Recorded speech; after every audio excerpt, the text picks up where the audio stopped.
was written February 24, 1836. And it begins as follows: to the people of Texas and all Americans in the world, I am besieged by 1,000 or more. I have sustained a continual bombardment and cannonade for 24 hours and have not lost a man. The enemy has demanded a surrender at discretion. Otherwise, the garrison are to be put to the sword if the fort is taken.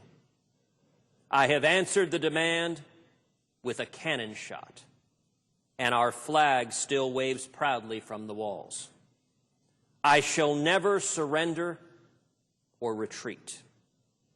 Then I call on you in the name of liberty, of patriotism, and of everything dear to the American character, to come to our aid with all dispatch.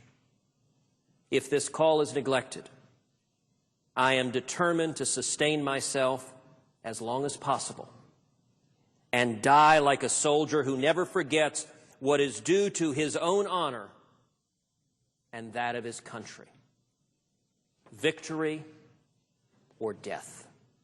Signed, William Barrett Travis. My question is, does that glorious letter give you an encouragement and sustenance on this 177th anniversary of the Alamo?